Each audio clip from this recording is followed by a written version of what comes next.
बिस्मिल्लाहिर्रहमानिर्रहीम। अस्सलामु अलैकुम वरहमतुल्लाहि वबरकातुहू।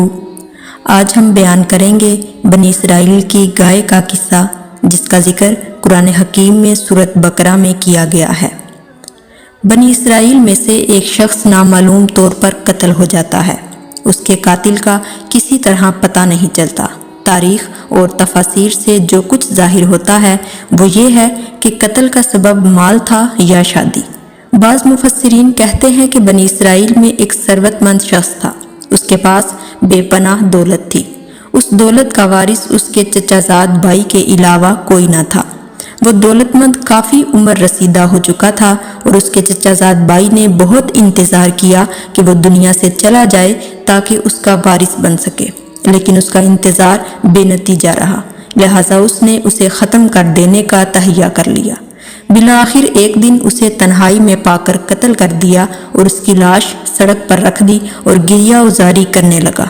फिर हज़रत मूसा अलैहिस्सलाम की बारगाह में मुकदमा पेश किया कि बाज़ लोगों ने मेरे चचाजाद भाई को कत्ल कर दिया है, जबकि बाज़ दीगर मुफस्सरीन के नज़दीक कत्ल का सबब ये था कि अपने चचाजाद भाई को कत्ल करने वाले ने उससे उसकी बेटी का रिश्ता मांगा था, लेकिन उसने ये दरख्वास्त रद्द कर दी और लड़की को बनी इसराइल के एक नेक और पाकबाज नौजवान से ब्याह दिया। शिकस्त हुर्दा चचाजाद भाई ने लड़की के बाप को कत्ल करने का इरादा कर लिया और एक रोज़ छुप कर उसे कत्ल करने में कामयाब हो गया। अब बनी इसराइल के कबाइल के दरमियान झगड़ा और तनाज़े शुरू हो जाता है। उनमें से हर एक दूसरे कबीले और दीगर लोगों को इसका जिम्मेदार गर्दानता है और अपने आप को बरी ज़िम्मा करार देता है। झगड़ा ख़त्म करने के लिए मुकदमा हज़रत मूसा अलैहिस्सलाम की खिदमत में पेश होता है और लोग आपसे इस मौका पर मुश्किल कुशाई की दरख्वास्त करते हैं और इसका हल चाहते हैं।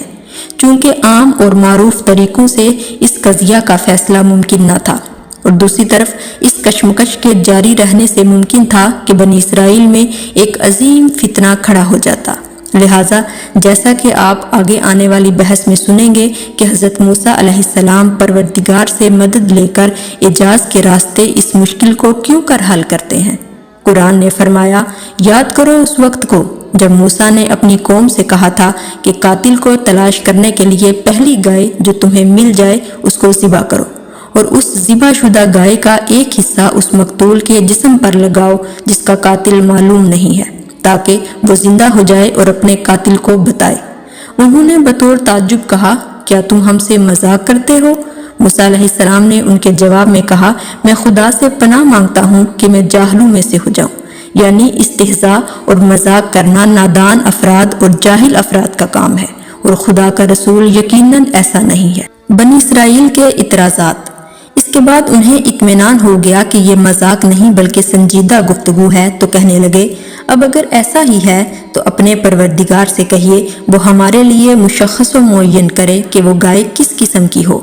बहरहाल हज़रत मूसा अलैहिस्सलाम ने उनके जवाब में फरमाया, खुदा फरमाता है, ऐसी गाय हो जो ना बहुत बूढ़ी हो कि बेकार हो चुकी हो और ना ही जवान बल्कि इनके दरमियान हो, इस मकसद से कि वो इससे ज़्यादा इस मसले को तूल ना दें और बहाना तराशी से हुक्म खुदा में ताख़ीर ना करें।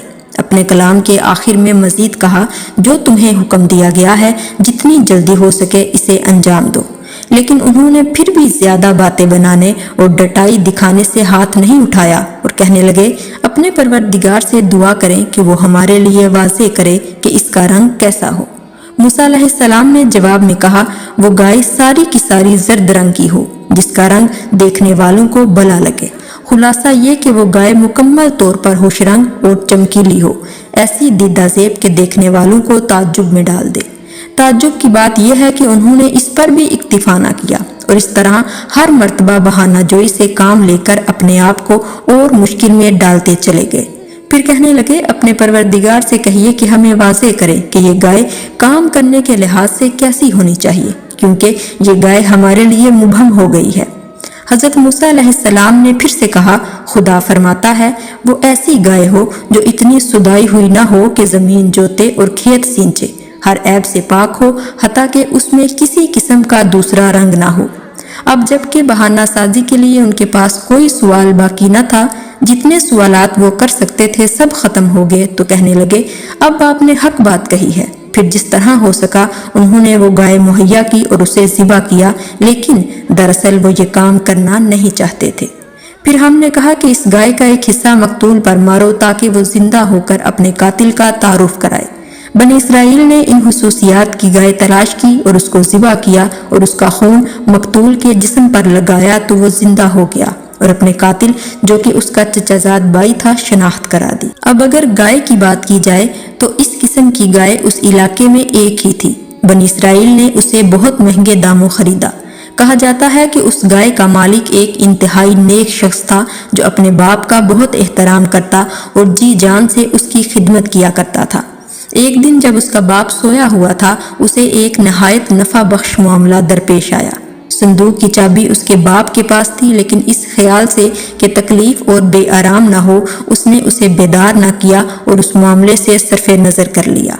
बाज़ मुफस्सिरीन के नज़दीक बेचने वाला एक जिन्स 70,000 में इस शर्त पर बेचने को तैयार था कि कीमत फौरन अदा की जाए और कीमत की अदायगी इस बात पर मौकूफ थी कि खरीदने के लिए अपने बाप को बेदार करके संदूक की चाबियां उससे हासिल करे। वो 70,000 में खरीदने को तैयार था, लेकिन नौजवान कहता था कि कीमत बाप के बेदार होने पर ही दूंगा। खुलासा ये कि सौदा ना हो सका। अल्लाह रब्बुल इज़्ज़त ने इस नुकसान और कमी को इस तरह पूरा किया कि उस जवान के लिए गाय की फरोख्त का ये नफा बख्श मौका फराहम किया। बाज़ मुफस्सिरीन ये कहते हैं कि बाप बेदार हुआ तो उसे वाक़े से आगाही हुई, तो उस नेकी की वजह से उसने वो गाय अपने बेटे को बख्श दी और इस तरह उसे ये बेपनाह नफा मुयस्सर आया। आज की वीडियो में इतना ही।